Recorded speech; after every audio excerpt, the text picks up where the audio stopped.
Genèse, chapitre 2, versets 15, 16 et puis 17. Genèse 2, 15 à 17. Natangi na kombo na Yesu.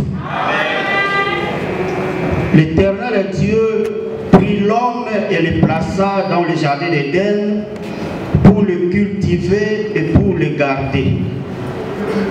L'Éternel Dieu donna cet ordre à l'homme: tu pourras manger de tous les arbres du jardin, mais tu ne mangeras pas de l'arbre de la connaissance du bien et du mal, car le jour où tu en mangeras, tu mourras certainement. Amen. 30 minutes, il y a 2020. Amen, amen. C'était bien un bonheur aux hommes à Salibiso. Est-ce que vous pouvez mettre l'ensemble de ma bouche?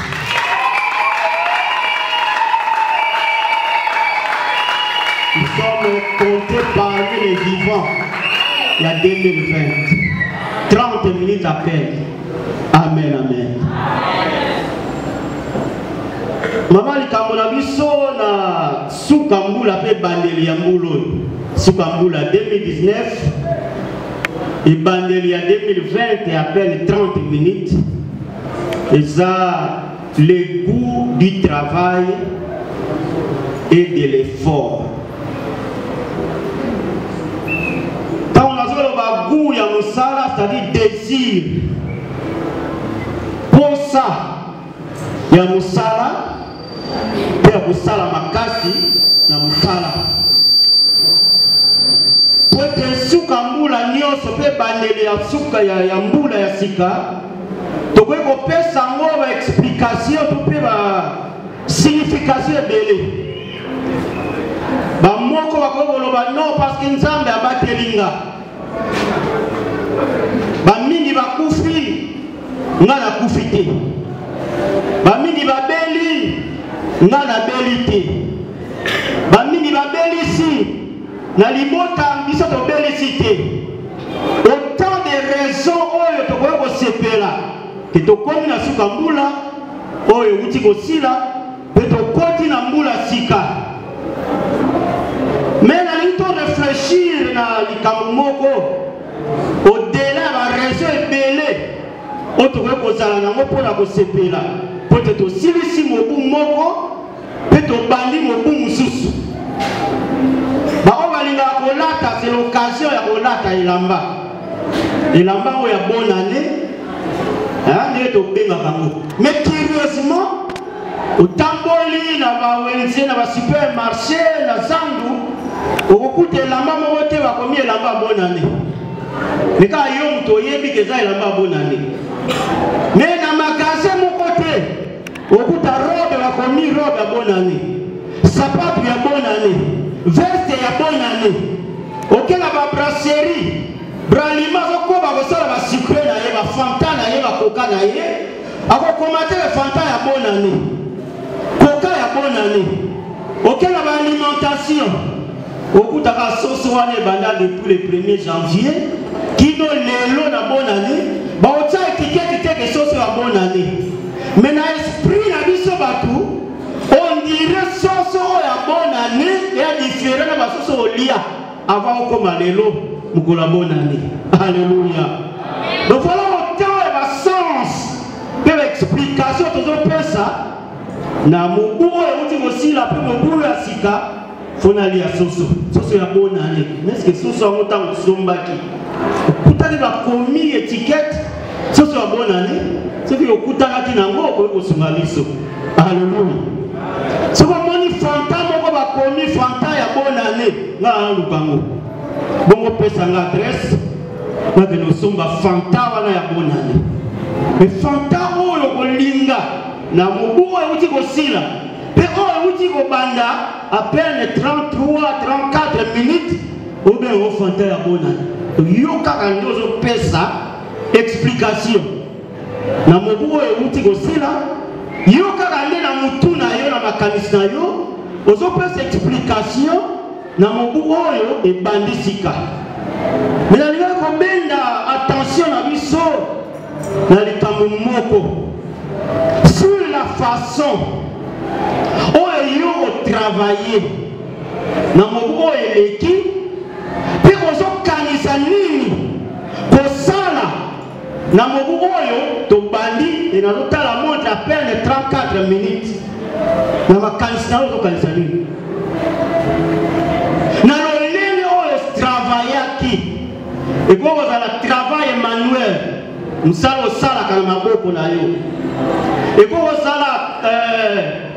musala ya bureau et pour vous travail intellectuel ya mo ya bureau et pour vous même travail spirituel.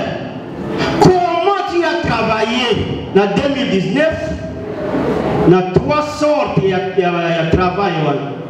Travail manuel, c'est les activités dans le monde, mais ça, quoi est mort. On a le pan, il y a les bossons. On zambe a bongi c'est la kamutu. Le pan, il y a les bossons, zambe a siakamutu. Ça s'appelle Eden. Ce qu'il y a dans la Ève, bazalaki na carte de lecteur, adresse na bango zalaki Eden. Alléluia. C'est pour cela Nzambe azalaki koya kokutana na bango esika musute uniquement na Eden. Esika Nzambe atsaki bango. Atsaki bango non pas seulement bakanga maboko parce que Nzambe asaleli biso nyonso. Nzambe abongiseli biso nyonso. Nzambe alingaka te bakanga maboko. Nzambe alingaka te bazala sans activité. Nzambe alingaka te bazala sans travail. Apesi bango première obligation.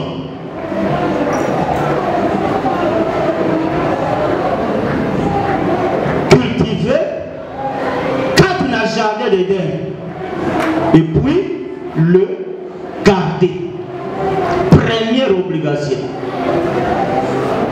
Donc Nzambe alingi un homme travailleur, alingi une femme travailleuse. Alléluia. Vous avez une femme travailleuse. Nanda kunayo une femme travailleuse. Dans l'église de Dieu, Nzambe alingi ozala une femme travailleuse. Et aussi bien pour la mobile. Parce que travail, frères et sœurs, il y a un secret, premier secret. Il y a épanouissement, il y a progrès, il y a bonheur. Quand nous sommes va cultiver et les garder, Nzambe alingi un bonheur ya mutu, alingi développement ya mutu, alingi progrès ya mutu. Et pendant que mutu a travaillé dans le jardin d'Éden, Nzambe a dit il faut garder ce jardin, battre là, senzer là, dans le jardin oyo.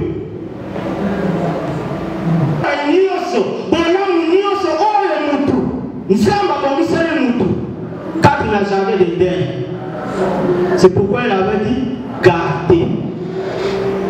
Mais comme un peu Kanisa, dans aucun verset de la Bible, nous avons appelé ça Méli. Parce que quand Nyamama Beso va côté, nous avons appelé ça Adam Mélité pour qu'elle se défende. À son élève, nous qui m'ont voté pour se défendre contre les dangers, il y a toutes sortes. Mes frères et sœurs, quand nous va garder les jardins, à 10 ans, nous sans armes étaient. Il avait donné une arme et pas la route. Alléluia. Quand Dieu ordonne une chose, quand on s'en va, c'est la rabbin, c'est pour ça la macamomo.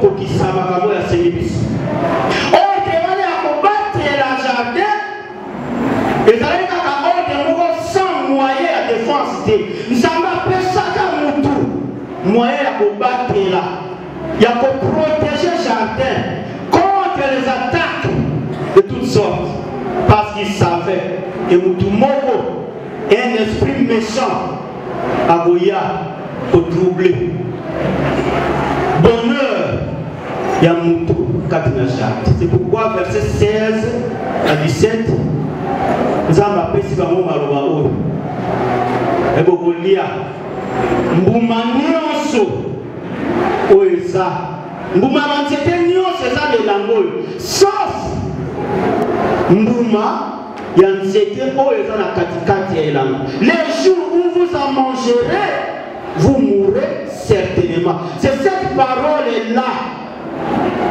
Oezalaki arme. Oyozambe apesaki na Adana Eve pour battre là. Et nous kanda Ephésiens chapitre 6 verset 17. Liloba na Nzambe ezobenga maloba na Nzambe. Comprenez cette tautologie. Liloba na Nzambe et bien la maloba na Nzambe nini épée de l'esprit. Il n'est pas entré dans la logique de Dieu. Alléluia. Et dans le travail spirituel, tout le travail spirituel parce que ça concerne l'église de Dieu.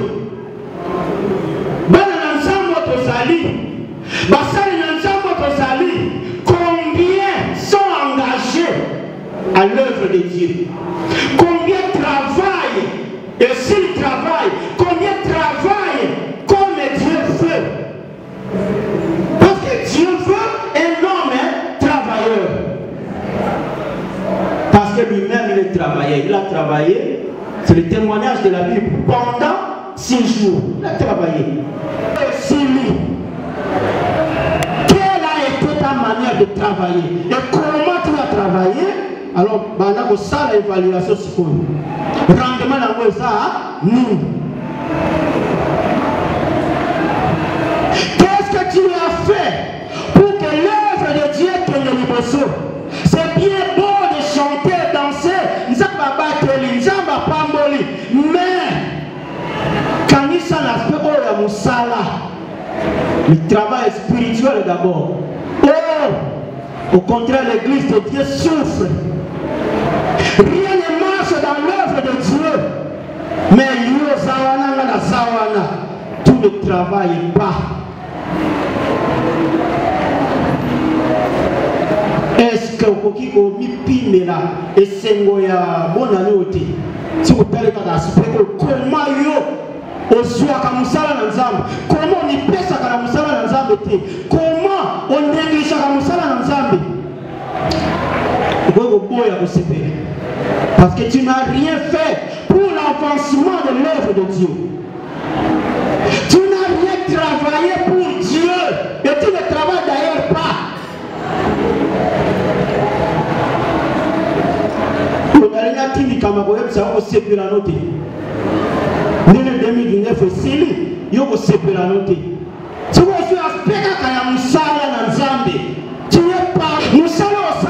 Qu'est-ce que ça a profité la famille na bana na yo? Il n'y a aucun fruit. Bana va autant peu. Et tu es là, on dit qu'on travaille et même ceux qui travaillent, tu ne prends pas soin. Il y a un salamo parce que le résultat c'est au monde dans la famille.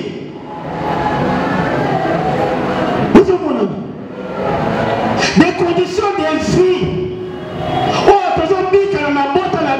Ça prouve que nous ne travaillons pas bien, frères et sœurs. Dans la condition de vie, réalité à famille, il ne faut pas faire semblant. Il y a un secret là. Mobu et Sili, puis on continue à Mobu et Sika. Pendant que la moussala au salaka, ou parfois tu ne fais rien, souffrance, misère, problème de la famille. Alors que le travail est la source et le bonheur. source il y a progrès, source il y a richesse, frères et sœurs. Alléluia. C'est pourquoi Dieu a tiré à tout. Le jardin d'Éden ne peut pas apparaître. Tant qu'on a cultiver et garder le jardin, c'est travailler. Soyez en activité. Améliorer. Jardin on va la salle. Il y a comme ça aussi qui peut le cas. Et ce jardin d'Éden aujourd'hui, c'est ta famille. On s'en a pour améliorer par ton travail les conditions de vie de famille. 2019, ce côté kaka et apporter l'île. Il faut réfléchir un peu. Même à Kansayo, et ça évadé, et Kansaka, et Lamba, et Kansaka Kolia, et Kansaka Komela, et heureusement ça ne pas ça là bien. Nous connaissons la bonne année, ça là 24 heures. Oui, Mikolonios. Donc pour Dieu, ça nous enseigne que nous connaissons la bonne année, pour l'ensemble, et l'équipe Mikolonios. Et sa spécialité, ce qui est la case spéciale, pour l'ensemble, ce qui est les cacanicolonios sur la valeur, nous avons la bonne année à 25 heures, journée à 25 heures, 26 heures, pour tout le d'apprendre à essayer, pour tout ce la colléca. Nous avons la colonios 24 heures. On réfléchit sur le plan et le travail. 2019. Na musala na yo oyo sala ezala ya maboko na yo est-ce que est amélioré vie kati na libota ezala vie travail spirituel na lolenge yo nanga basali na nzambe ba na nzambe façon nanga ya kosalela nzambe est-ce que est amélioré musala na nzambe en termes de qualité. Ce qui est intercesseur, façon pour répondre à l'intercession. Est-ce que l'intercession là et ça quelque chose impacté l'église de Dieu? Ce qui a gagné d'âme. Est-ce que nous savons gagner l'âme et même dans l'église de Dieu? Je pense qu'il faut s'arrêter un moment et réfléchir. Parce que le travail est même un progrès. Est-ce qu'il y a un progrès? Le travail spirituel, l'église n'a pas. Est-ce qu'il y a un progrès? Le travail manuel, l'activité personnelle, est-ce qu'il y a un progrès?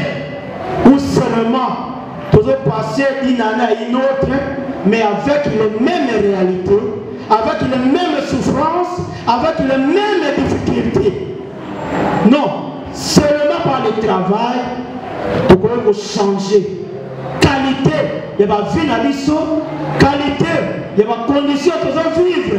Dès qu'en 2019 et changer comme 2020, changement de chiffre, on a. Et moi, on a un changement de ma vie dans l'issue. Alléluia. Non pas parce que les mêmes souffrances à 2019, les mêmes difficultés à 2019, tu continues à opérer. Mais tant que tu vas rencontrer les mêmes réalités, les mêmes difficultés. Il y en a qui tant que tu vas vendredi, tu vas quitter normal, les mêmes problèmes par rapport concernant nous sommes ensemble à l'église. Quand on a travaillé au cours après 2019, quand on mon frère, ma soeur, comment tu vas progrès? Et ça dans ma botte à la dans ma famille à et même dans l'église. Mais là, ma fanta kala. Et ma sali fanta pour va commis bonne année zati. C'est la même bouteille de fanta. Bouteille à bonne année limité. Quand bien même à taille limité, on commater qu'il y a bonne année. On peut prendre ça tous les jours. Nani oyo azela qui a bonne année pour asomba. Attends, papa depuis janvier qui nous l'élo tu continues le premier non somba qui n'est pas passé dans le mois de janvier passé dans février dans mars avril qui nous en novembre. Au sommet, le mois à Sikate.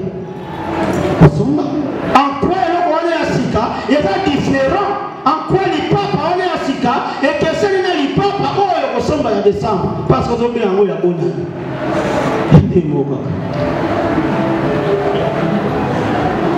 Tout n'est qu'à réfléchir selon pensée en Zambie. Un Dieu travailleur, il veut des hommes travailleurs. Il veut des femmes travailleurs. Alléluia. Et ça, la tata moko la Bible. Tata wana taya mingi aloba magape mingi. Job. Richesse azalaki nango dans chapitre 1, chapitre 2, c'est le fruit du travail. Ce batangeli ba meme azalaki nango. Bangombe azalaki nango. Bato misala kutu Bible lobi un très grand nombre de servantes et de serviteurs. Il a travaillé pour le bonheur de sa famille. Il a travaillé pour l'amélioration des conditions de vie de sa famille. Comment nous trouvons à cause de la 500 paires de bœufs? Parce que Ngombe Batanga va omi balé, moi sans mobile. Ça perd, moi qu'on dit ça pas tout ça là. Alors Job avait 500 paires. Et Ngombe Mogo et mon nene. Ako bimisa 800 à 1000 dollars. Alors imaginez que Tata on a la 500 paires. Ce qui problème est quoi il a le mot à alors que nous comptons nous monter. Alléluia. Parce qu'il a su travailler pour le bonheur, pour la richesse, pour le progrès, pour l'épanouissement de sa famille. Alors il se rappelle il monte à la cotisation facilement au bimisa. Il peut résoudre des problèmes. Le fruit du travail. C'est ce que Dieu veut faire, sœurs. Il veut se faire ça dans l'église. Comment un avancement dans l'église par rapport au travail spirituel, il faut qu'on s'engage. Nous avons appris si on a la grâce. Et la grâce, nous avons ça bien. À côté ça, après ça, on a mon côté à Kokanamo, comme pour dire, mon côté à Kokanamo, ça ne se fait pas. Même le Seigneur Jésus, Yemoko Sala Musala Nzambe Yemoko Te. Alaki Sabiso, Kekoko Sala Manamutu Moko Te. Lui, Dieu à 100%, il a eu à recruter des hommes et même des femmes. Parce que dans Matthieu Jean 12, témoignage, Moko Zakuna, que groupe Moko Yabasi, Bazalaï Kolanda Yesu, pour les soutenir de leur bien. Dieu a eu besoin de soutien des hommes. Travaillez, frères et sœurs. Nous sommes à l'église, il y a un travail spirituel. Si nous voulons voir le progrès, le bonheur de l'église,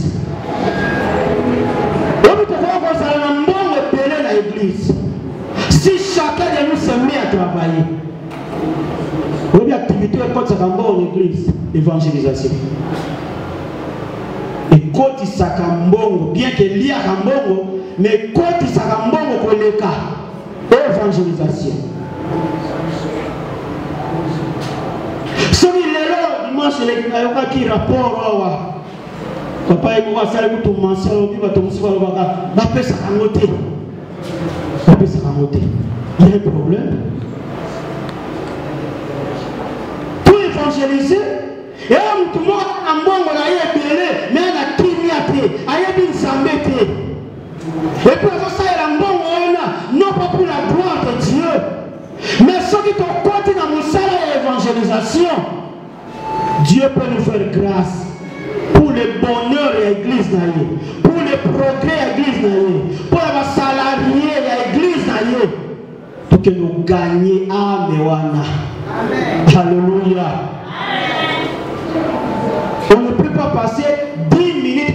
à 10 $. On ne peut pas exhorter dans l'église pour que tu à 10 $. Il faut préparer une exhortation. Ah! Exhortation au paix. Écoute à Bangoto. Ou quand bien même écoute. Exhortation écoute nango. Mais il va vous la poche et a dit. Travaillons, frères et sœurs. Travail spirituel et nous bénir le bisou. Et c'est la volonté de Dieu.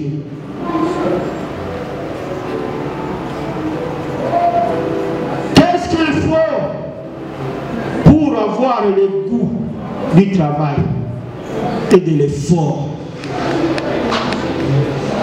Il faut éviter la paresse.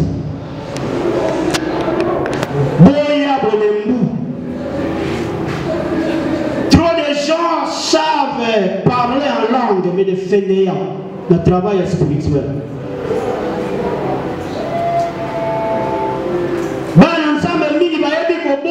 Mais des fainéants, le travail si nous avons à côté de c'est bien, danser c'est bien pour Dieu. Mais qu'est-ce que tu fais comme travail pour l'ensemble? L'autre. Le paresseux. Il peut arriver que ma pasteur, je suis paresseux. Je suis comme un salon. Zambé, à quoi il faut bénir ma pasteur.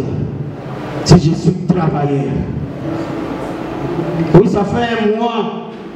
Depuis que je vois qu'il y a 6 cas, il y a beaucoup d'église. Il y a une Zambé, il y a papa qui a la vie. Il faut commencer, qu'elle n'est pas à la foi. Et non, papa, que ça y est. Va par la foi. Richesse, après ça. Qu'elle n'est pas à la foi. Parce qu'il y a la réalité, il y a la matérielle, il y a la financière, et il y a la même en termes. Il y a battu autre, comme au bandana, alors, il y a un coup, c'est là, qu'elle n'est pas à la foi. Ah oui, ok, je ne peux pas refuser la foi. Alléluia. Ah oui, c'est une grande richesse. Parce que la foi paie tout.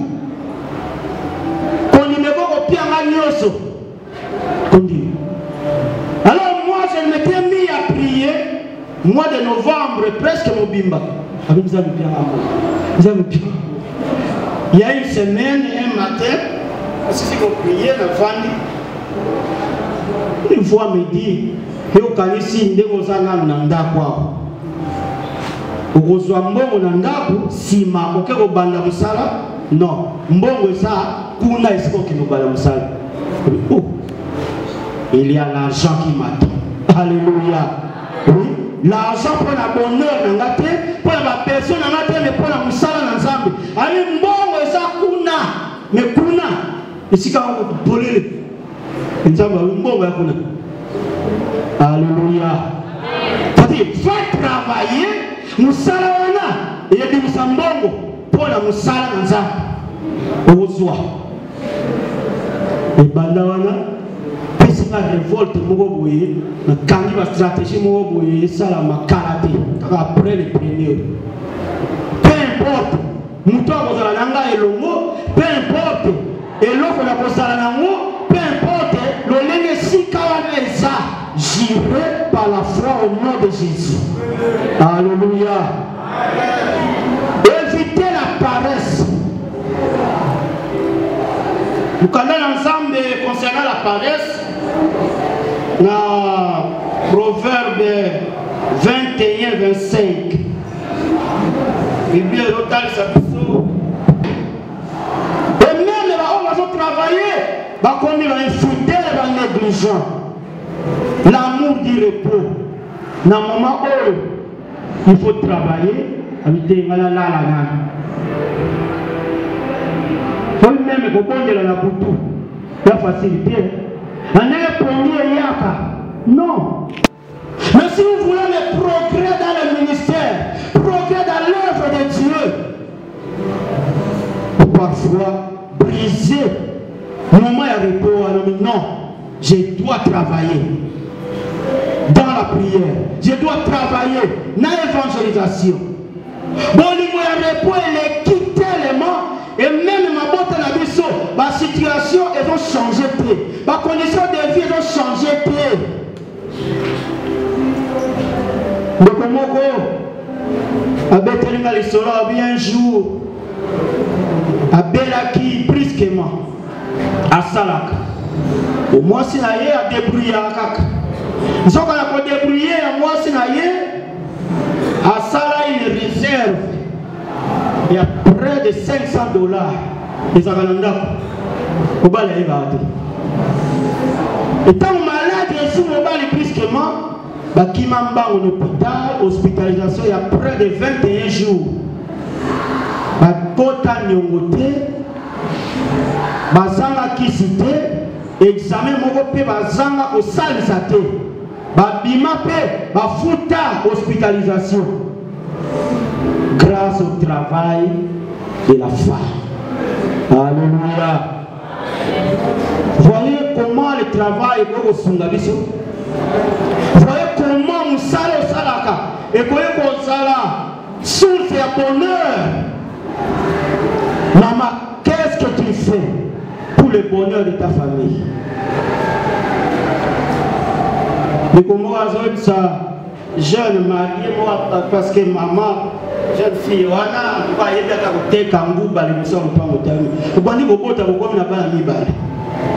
Ce que salami qui est le nom balle m'a couffé. Il y a les bossons à bani maternelle, il y a mis balle à 6 mois. C'est le salami lilo. Mon balle m'a couffé. Il y a autant que ça va nous. Comptez la famille, oui, c'est la famille bien, parce que nous connaissons des réalités à la famille.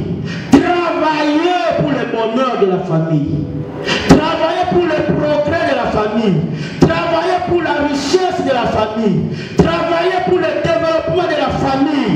Et travaillez pour le progrès, le bonheur, la richesse de notre église. Alléluia. Si nous avons tout, notre église sera bénie richement, frères et sœurs. Nos familles seront bénies richement.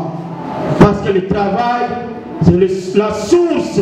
Il y a bonheur, il y a épanouissement. Au fait, c'est bien pour le Sili. C'est bien au côté pour la Sika. Mais aspect à travail, mais quand on peut raisonner, au-delà, il y a qu'on lit à Kolata. Qu'est-ce que tu as fait comme travail, comme activité pour le bonheur?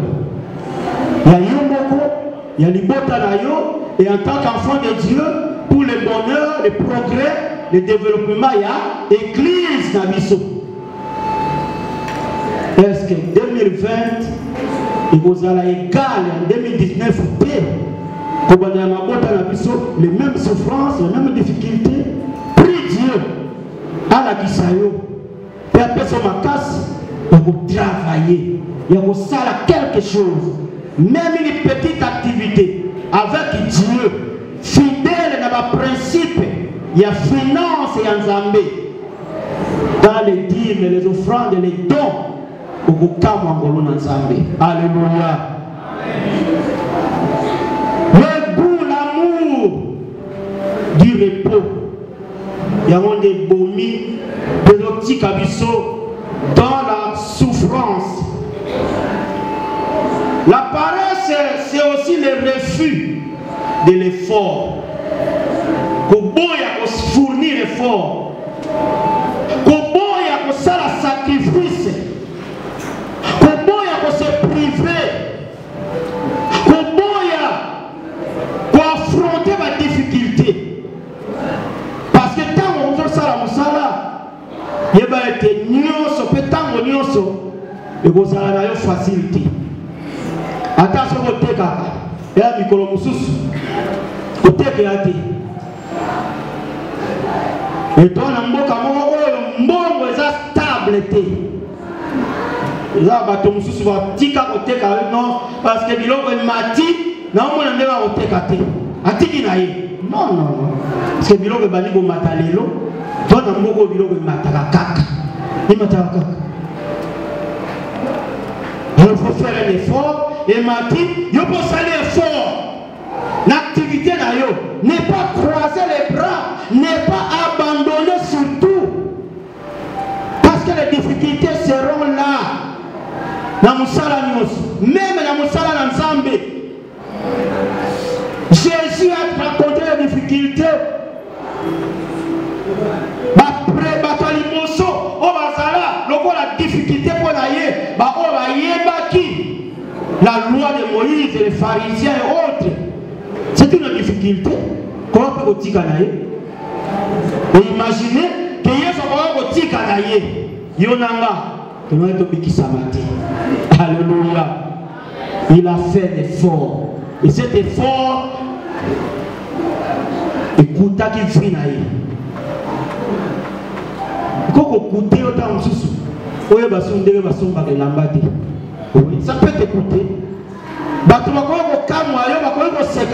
Mais yo, on s'en a projet au côté d'un moment de sacrifice.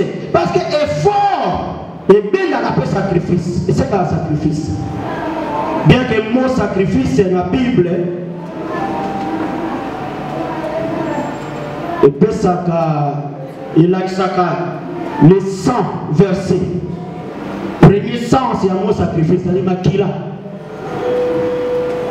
Et Dieu ne nous demande pas de verser notre sang pour nous saler. Mais à quoi on s'en a mis son privation? Stratégie moboye.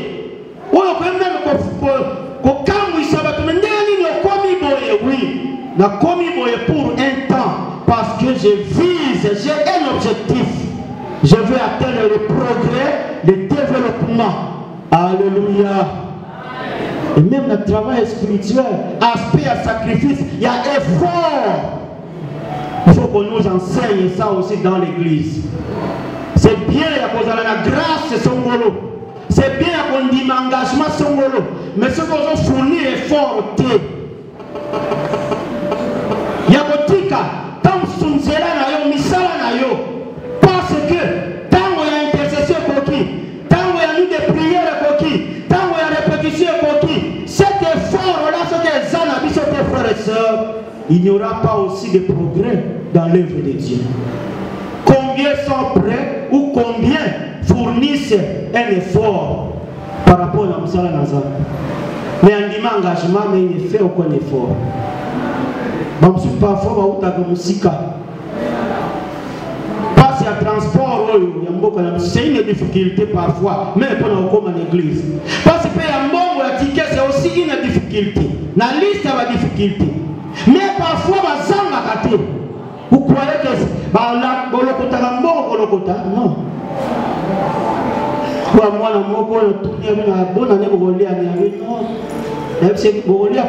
Non. À la bonne année, on ne mange pas les pondus. On mange des poulets maillots. Ah, où est-ce que vous allez trouver ça? Un enfant de 5 ans comme ça. Papa sait où il va ramasser l'argent. Ah oui, bon. Il sait où ramasser l'argent. Papa s'en a mis à Kenyale pour le Kotambo. Alléluia. Oui, papa n'a pas besoin de bimaka. Tous les jours, il va ramasser l'argent. Donc, on s'en va pour les maillots.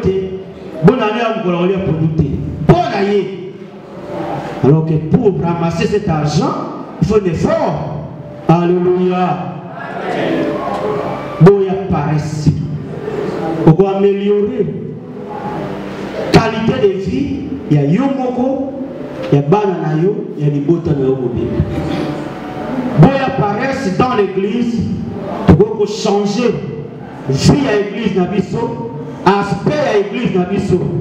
Ce qui biso, tout à l'heure qui va paresseux, tout boy paresse. Tout réfléchir un peu, bien aimé dans le Seigneur, sur le travail. 2019, comment tu as travaillé? Pour la Moussala Nzambe, pour la Libota Nayo, et ceux qui ont salaki, rendement nango, mouma nango, exact, exact. Ce qui est ça, gloire à Dieu, Pambola Nzambe, peut continuer. Mais ce qui est ça, 2020, 2020, nous allons déjà 1h15, nous allons une année de travail. Pour apporter bonheur, progrès, développement dans les botanayo et dans l'église na biso. Deuxième raison ou bien deuxième aspect, comment tu peux avoir goût à travail et puis à effort. Premier secret de l'objet, refuser la paresse, l'amour du repos. Dans le moment où il faut travailler, il y a la deuxième chose, ayez le désir de l'abondance. Il y a pour ça que vous allez me fouler. Quand le Dieu n'est pas seulement vous enseigner, ou bien tout le monde spécialiste en prospérité, ayez l'enseignement prospérité, pendant que il y a la posa, il y a la prospérité. Impossible. Donc pour l'ensemble, nous pouvons tous devenir prospères. Et c'est le souhait de Dieu. 3 Jean 1 à 2. Dieu souhaite. Et quand vous avez un bateau, cultiver, garder, travailler pour votre bonheur. Travailler, améliorer les conditions de vie. Nous avons à Sala nature, à Sala matiti et cola. Mais quand on a ici moutou, qui vous limaté si vous vendez, matiti et coli qui ne candy porte na yo bato ba monde ni. Vous avez nyama, vous bien vous ndoki. Nous avons quitté pour la voyage au kata matiti. Non. Ba côté biso to ça. Nous avons appelé mon conseil pour les bêtis et Keneke. Alors, nous avons une stratégie à rouler dans la pelouse. Pelouse, on a la moule, l'école en tout cas. Et si vous tirez 4, vous tirez 1 mois, 2 mois, vous gênez vous-même à Kagobima Tongo, parce que maille rosé, maille à Tongo, pelouse, c'est comme qui nous apporte. Pelouse, c'est une bonne chose, mais on permet que les pelouses et quota qui nous a salon quand même. Nous avons encore les samatiti. Est-ce que tant que matiti est au porte na yo, il faut nous amakita, aya okata. Non, il faut travailler, coiffer cette pelouse. Et si vous coiffez, et puis ça se peut vous voir bien. Bateau va y aller, nous allons jardin, fleurs, si vous coiffez, pelouse, vous coiffez, et bien bien. Mais qui vient coiffer, ce n'est pas Dieu, c'est l'homme. C'est la notion de travail. Ayez le désir de l'abondance. Vous souffrez ça autant à la verset 1. Vous avez débordé.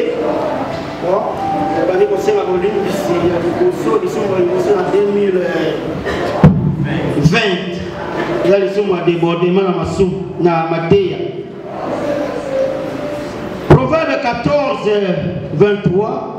Tout travail procure l'abondance. Un peu de grammaire. Tout. Adjectif indéfini. Hein? Moi, je grammaire. Tout travail. Éponité. Pour l'ensemble. Tout travail procure l'abondance. Même le travail de Dieu procure l'abondance. Serviteur de Dieu, tu peux être béni abondamment. Frères et sœurs, tu peux être béni abondamment. Parce que Dieu dit, tout travail procure l'abondance. Mais il faut avoir un désir.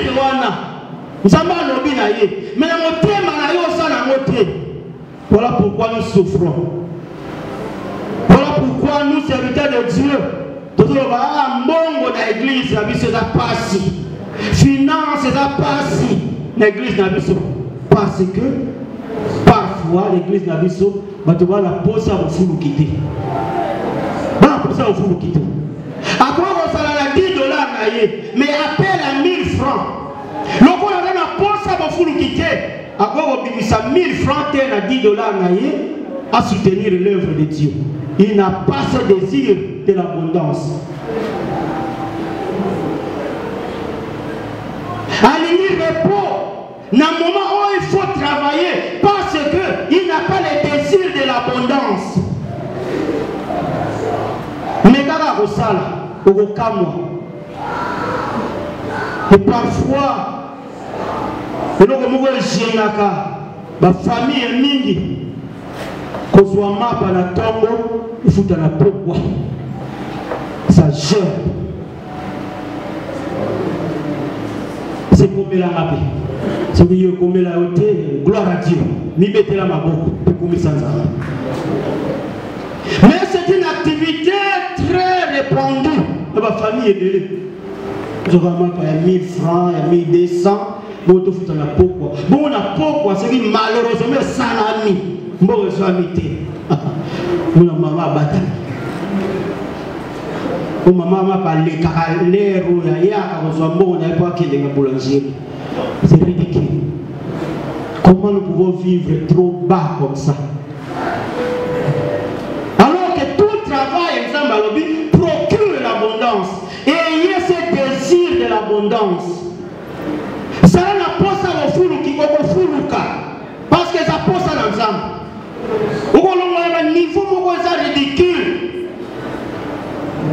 Bien sûr, nous ne serons pas en mesure de satisfaire tous nos besoins, mais l'essentiel, les frères et sœurs, par la grâce de Dieu, nous sommes capables de résoudre. Ce qui est capable, pour ça, on a le fuluki. Et pour ça, il y a un fou qui l'église dans l'église dans comme à votre belé c'est un qui pense à on ressent la son évangélisation on ressent la son intercession on ressent la donc on fou Lucas donc on va dépasser effectif votre salango donc on même comme à la 2-3 services ceux qui ont la poste à on fou Lucas aussi sur le plan spirituel mais simplement désir wana ezala kati na biso. Alléluia. Et désir wana pe soki ezwami kati na biso. Na moment na kati na mabota na biso frères et sœurs. Tokozala pe tokobika kati na bofuluki. 2019 aussi réflexion na yo ezanini par rapport na musala.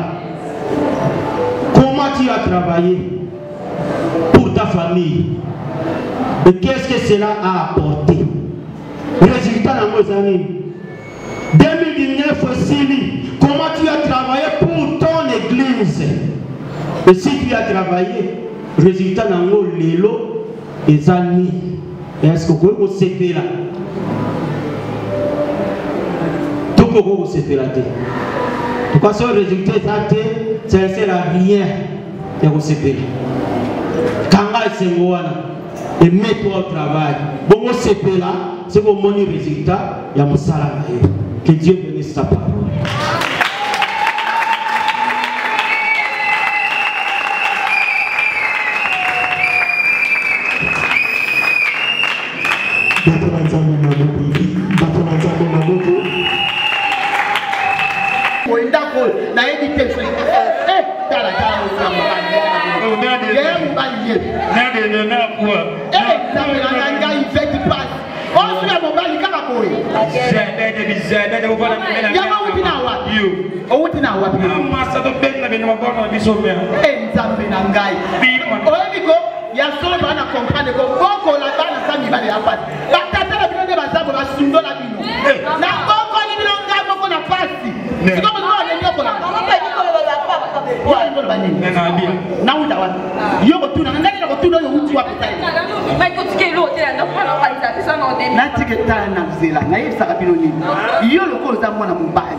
motako salona tirate tela ko bazo ko monika ya boye ya motuka boye benga mama la bina koyoki de yango wana katolia ne beto sada tika wana makota na wataja na mbongo mafuna kaleba anda to bali na mona mama yonga no tabela kapela mama te okay ya yo fanda kateta basali na bandike oliate ko so na basali to oliate fanda kako kompeti atale kino so ko ya usala to yo sala mo sala msate kwani mi sala ibo le bisina exemple ni yo pesa ko tulaka ufanya ngana ndako mobile tata to kufanya kitoko ya pa mwana ngambana tutaka tolo ya solution tsanga soni boy na lobaki na woni ezali ngala mbongo yaka na mbongo ngane mbongo soko ina mbongo to yoka siko to nyane tana na ke kwa feno kwanza sia na kwa feno kende ngana to kwa encourage ngana boya ka to yebe ndenge wana oh mwana ngane ka bobani mwana ngalo ngola ngasoni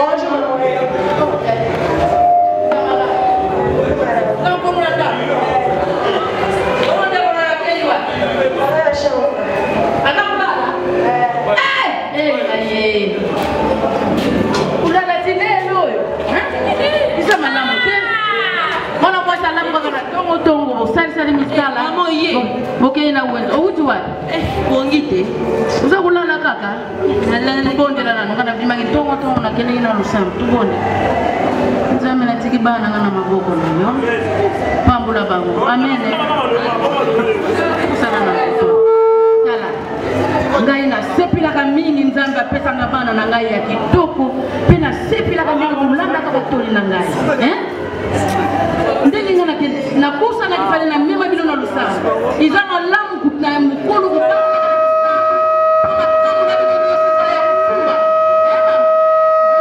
ayo sana madula mukana otiki babina pogi bitike pogi na lobi na tongo na kulamu sabino tupande na prier après sima tukuya tupande kusala misala subulambiti dato lambaki na kumi bina nzale yo kenda kusumba mapa okay kenda kusumba mapa mama kende kasina na mikasi kone ke pe mata basane zangu na fona nika pe mama na kusumba basane siko usukuli na basane te tumela tite usukula na basane sima de tumela ti to saba oyolo ngai sikoyo na uti na lusambuna na tongo bayebi singai mama ndemba za kupela sikao ifuna kenda kutana ye tangu na kuya ibongo tumelati yo kende kusumba mapa yaka na ngoti sili saba sanya baba kopo ya ngoto tumelati okay mama nake likambote jambe merci bana nanga lokola baza kukende batela bango na banzela bazali kukende bakutana na bakulu na te bomba bango nzambi na ngai batela bango tulenge na bimaki tulenge na yekukuta yangu kaka sariti ebona mwa sana usukuri na sani to tana ti utuki mai to tana ti nzambi wana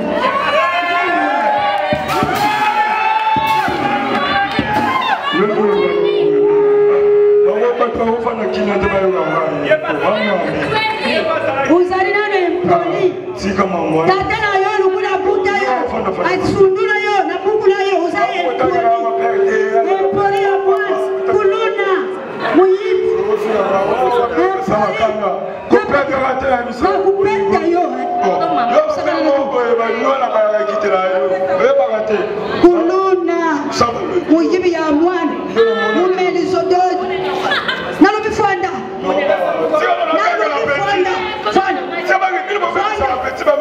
nalobi nayo nalobi fonda nazalaka kuluna tala mwanu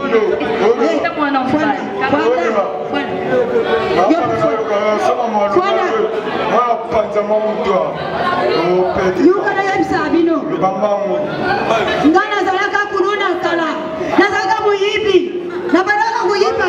na wenzi lukule na tikila heritage oyo kunyuku na ngato uza kuyuka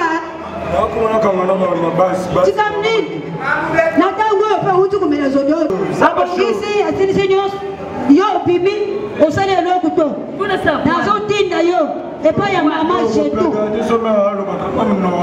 naza kuluba boyo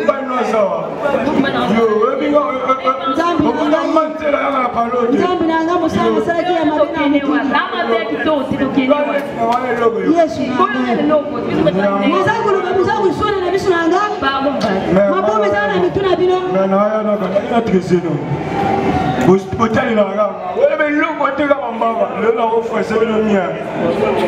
ongo ya mokolo moko ebumaka ibumaka to na kukufa to kende kuyiba yo ozalaka kutinda yo epa ya jetu mama moko ya molaye ya monena mukali na ye Jean nani oyo comme na yo ese kimi aza molaye monena papa na Jean Teni na kutinda yo pa na ye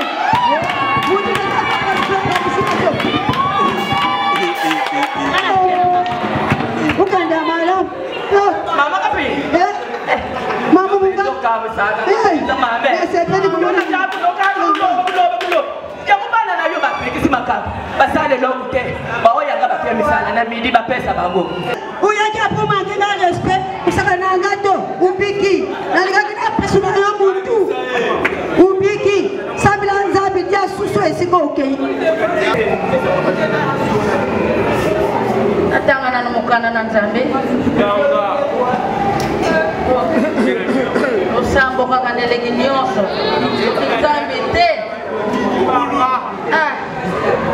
tala bana tuhuta kina janvier kino lelo yo nzambe onatani kubatila ngai isokeza kumona te frère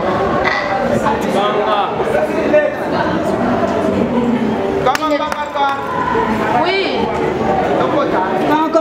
ukota la bino mama oh malamu mama buza malamu tuza malamu mama nangai usambile isoto yo kuzwa yo kota kana kusambela yo na kusambela mamoyo tokelo komela moyo loko ya malizo sana fe yo kuzwa yo to mona yo zaka yo moko ni mabete oh nuna nzambe apesi biso kama kubatela biso wana na yango badinga bazaka kusepela kwana kanani tokenda kusepela te yo kapili tubondela akasi nzambe benga ni makaba atondi yo tini bandeko na yango azotikala ka ekotala ngai nesikoyo badinga baoke liboso kanzambe nzambe kukusola nzambe kama na molimo mama nakomo na Yesu amen place bandinga baoke yakobo yo ka amen tukende te to ekoswayo sangona la mama kutombuka kuna ndini te uzakule satanga mama sangona la mwezabo isengi tukene kumela omoni papa wana kuona nganda place wala kuna tukina le mso fandi otala mwa batu tozo monana tamsu mwa mutu muba ya tuni oza yo moko talaka toza kaswe bali te to mina tamwa kopo la biso sini to seki to bini banzembu mama mama oza ya kubunga nsuni mama tozo kene place ko na ngiringiri sukutukana ngiringiri tuyoki maloba na nzambe bongo sikatukuke bongo matali okotika kimela nkoleza bino tika baona kusambela tika nupeta solo la mama ayena mwana na yeye mama yo lubine mama yoka milingo nazolanda bango to kanyi miso satuzu était pas à la fête que les enfants de Dieu sont tués sampe na lola ngai na ye sika ya mama oyo na yebi ata etadami na ye te ndako etondi na ingratitude na memi mwana na nga mpo na molimo apoki na nkolo nantali pembeni na moni ya se maxi te kola sika yo ozozwa avion lelo potita na 219 yoka ngai njambe yoka na yebi ete mama papa yo yebi mama oyo kasi tete kimena ezala kati na mama maxi ngai na kubondela kumba ete kulanda ete nzambe tango yo zo pusa nzambe papa na lola tala mwana mobala ekoti ya blero mwana Moïse kolo deka ye na pome maete yena yango nzambe na kayo opusani omoni Dominique lokona pesi ngai ration te kolo deka ye opesa ye lokote amen kolo na ngai banda opusani kasi na kokomona engo Vincent mama kimia na kolo ezala na yo mwana mobali oyo kimia na kolo ezala na yo mama okotila katina ndako na ngai nzambe ngai ne mutina kuyanga kale bela makelele nzakomba yanga kabote tala makelele mama osela monika na kata losambo mama tele na losambo mama kimia na nzambe sana kimia na ndako na ngai mama pana mone sika oyo sika wapi lo bake sika oyo komi soki ba yando te pupula mama tata na nguya papa sunga ngai kikete ba yando so ba ebina ngoza na mbingo biana yo yo koni bosele la ngai masala jamais limite na ya les gens ne sont pas là on est aussi dans le côté là on est ça le et yo ba ki to ma melenge poil yo au fait de Dieu ça là yo le so mais tu rappelles le bureau de nous yo tu petit me super à nous qui cotisez maman yo tiens oh aussi yo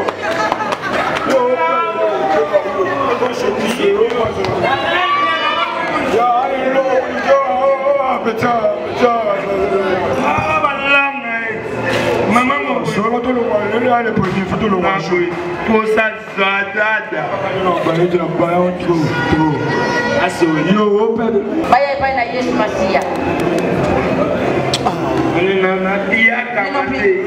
mbulo oyo ileki kusala biloko te biloko tosala te ya bino mpenza okota na korali moko fa kota na protocole okota kusala nzambe okotamisa malamu nzambe afutaka na mosala na ye okokutana libala malonga okokutana makambo ya bien nzambe afutaka nzambe afuta mbongo nzoto loka mbongo nzambe afuta biso mwaola sa biso mwango ya miye alleluya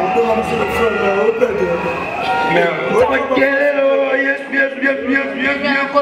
bacha kobloke mama mboka kabila ya fati otanga biso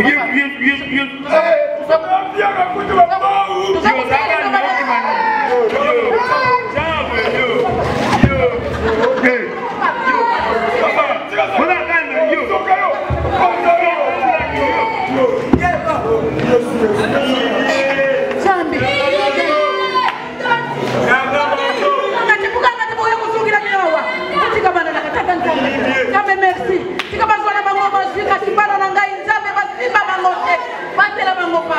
merci bazwa mbongo bakende likambo te kasi lokona batiki molimo ya bana na ngai nzambe nazomisi matondi epai na yo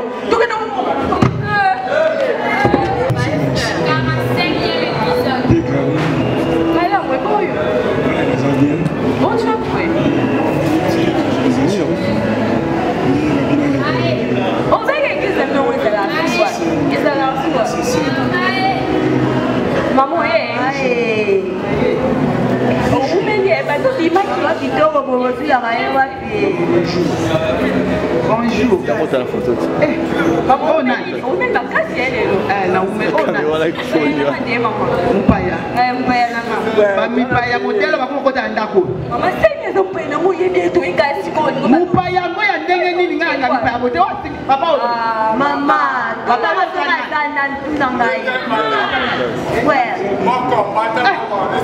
bonjour. Maman. Frère Nandako. Asesco. Nandako dia frère. Papa, yo kana. Oye ko lukadini awa Nandako. Mama tikana ongatele bo. Oh ni le mama munoko. Papa, oye na mo. Oye bongo to Bible. Bible. Oye te. Teka. Mama, seba yo yo ko Nandako. Yo sabela. Na so ko na kubata kusana Nandako. Eh. Ngala tina kabiloni. Na ba kabiloni. Asiko na ba kabiloni ni bila ba na yo ya. Soba. Yo na sa soba na ya ko. Mama, ni bi akota Nandako. O fa te bila papa telemana. Telemana kitu yo to.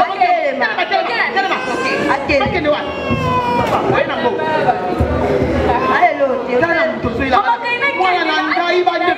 tout la côte de la pamba. Ndeko na mobile za wa benga yi. Tala ba. Ya. Moi na nga mobile. Bela toute la côte. Tala na makamezo le kala ndako yo pe bima kaka. Tala na mutu tala. Tala niveau ya mobile baleki no ba. Sakal mon père. Tala na. Teka on ngala toute la katolo na yebi ke. Akoye na mutu ajib. Tala makamuteka ko sala ngala ndako. Tala teka makamako ko sala ngai teka ko sala so. Tala no senti.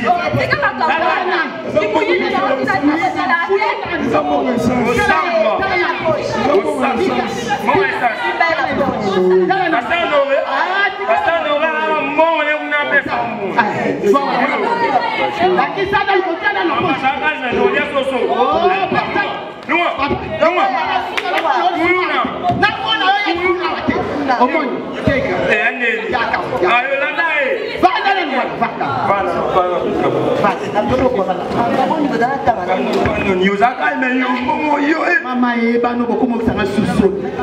Eh sonya ba no ko yoka na quartier. Yo pesa na bo. Mama. Pesa na ko mo ko sa kale. Yo ba la ta. Yo ko na ta mo ba. Na ko na ka ba mo te ba. Mama.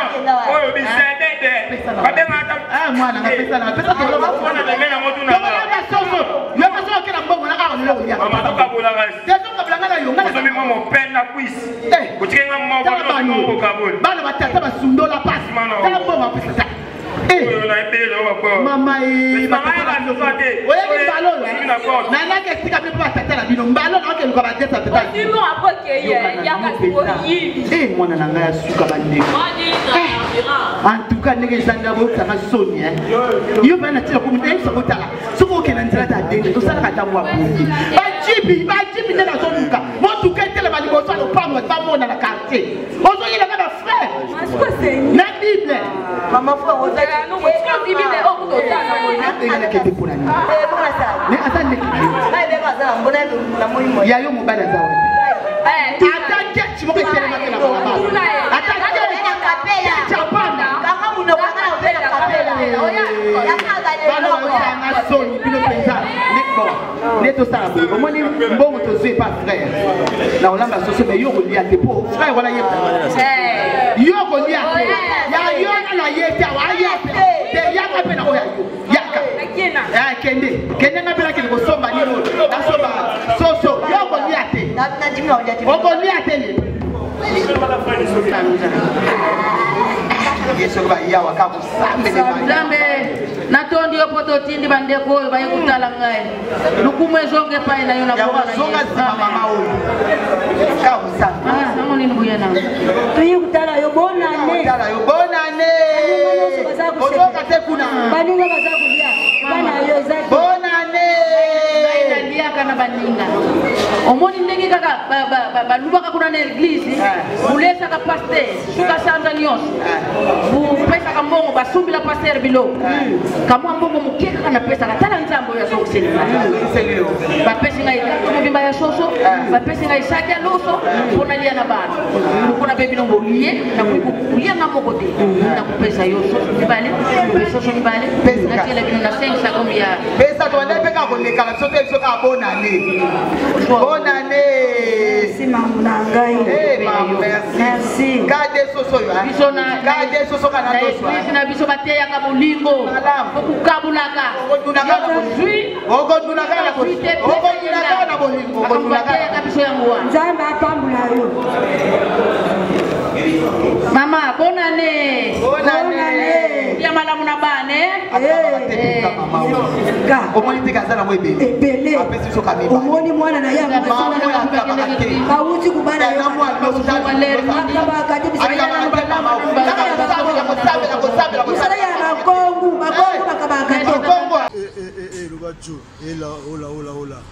Walobi Nicolo yo sita malongo tozolanda toujours na GTV News toujours na GTV News walobi information ya solo sita gaya site osala ke info ya solo ya bio ici c'est le grand Mosenge le Sofina Panera le prince César Loboko le grand Mosenge toujours na solo